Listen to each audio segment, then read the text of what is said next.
Gonzague, épaulé par des experts du ministère des Transports en gilet jaune, contrôle les camions les uns après les autres. Dans leur viseur, les temps de repos ou le poids des remorques, mais parfois il y a plus surprenant. Comme avec ce routier, pas de surcharge pour son impressionnant poids lourd, mais un goût trop prononcé pour le tuning. Ça passe pas au contrôle technique, ça.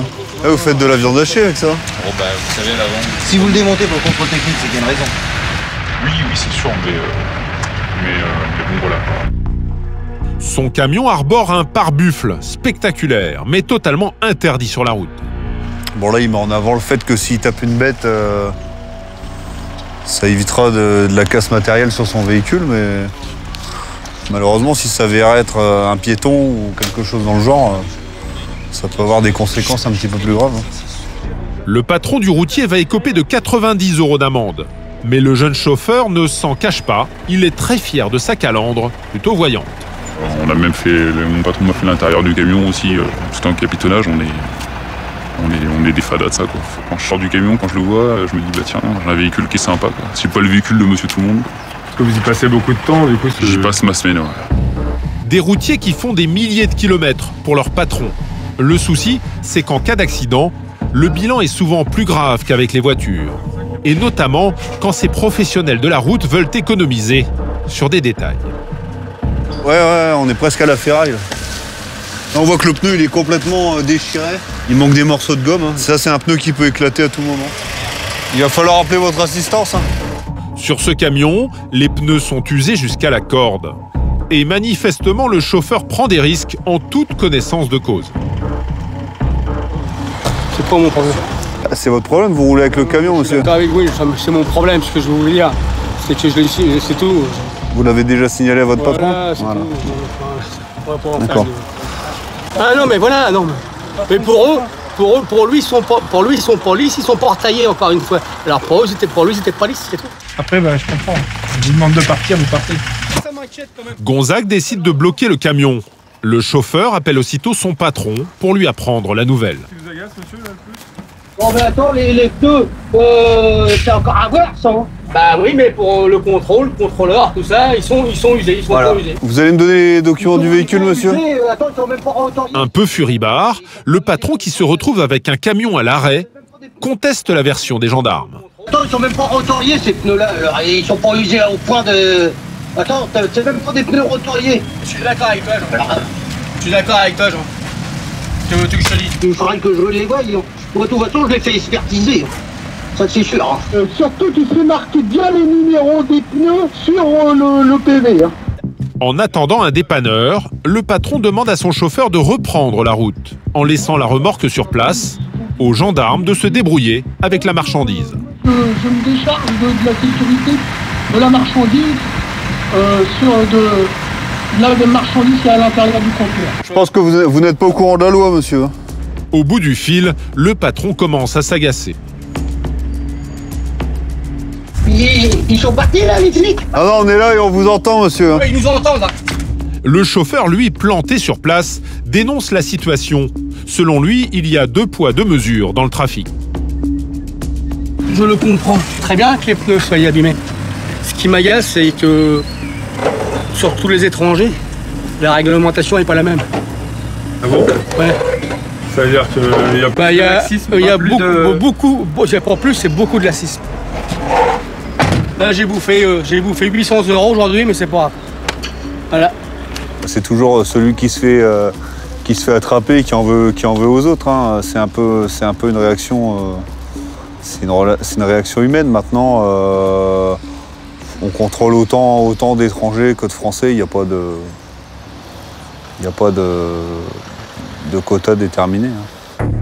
Finalement, 2 heures plus tard, un dépanneur débarque pour changer les pneus usés. Un arrêt au stand, version 30 tonnes. Le chauffeur pourra repartir après une après-midi entière passée à attendre.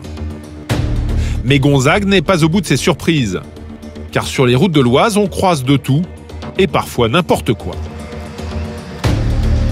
Oh, il a l'air bien chargé. Là. Le gendarme vient de repérer cette camionnette. Il décide de la passer sur la balance. Bonjour messieurs, dames. Transportez quoi là?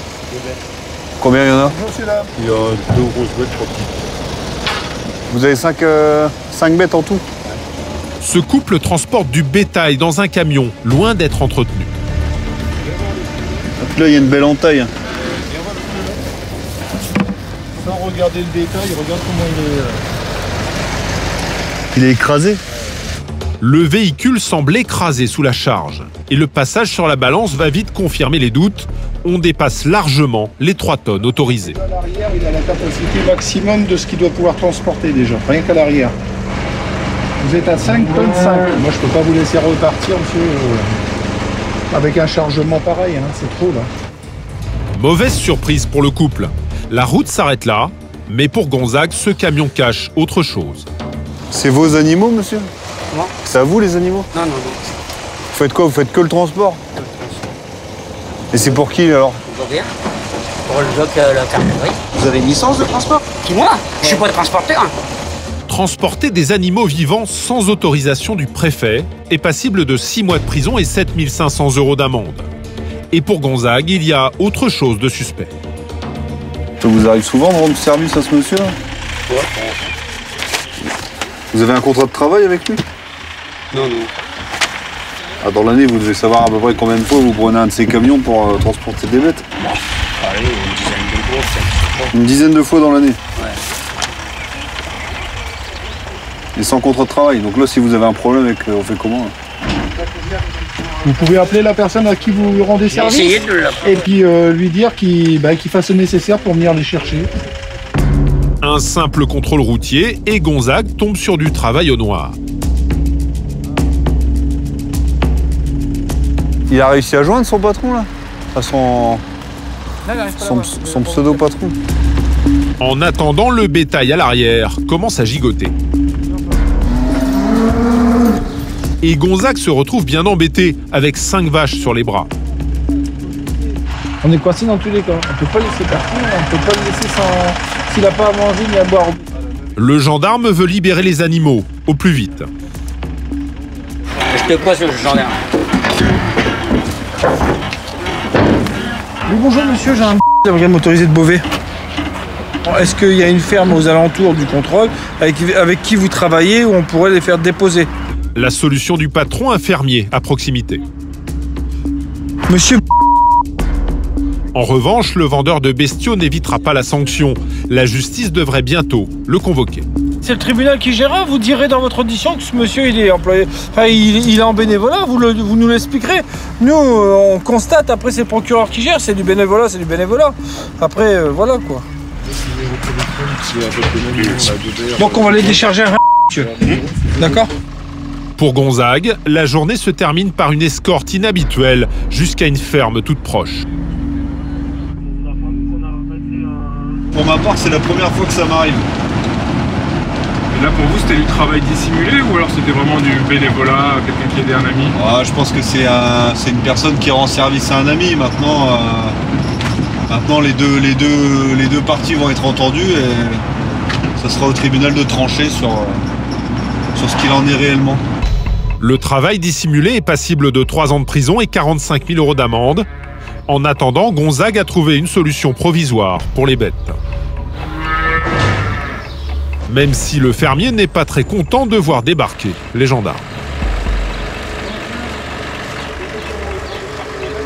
L'accueil n'a pas été très bon, on va dire. On n'a pas été bien accepté. Fin du casse-tête. L'opération poids lourd aura quand même permis à Gonzague de découvrir plusieurs délits et infractions et de prévenir au passage d'éventuels accidents de la route.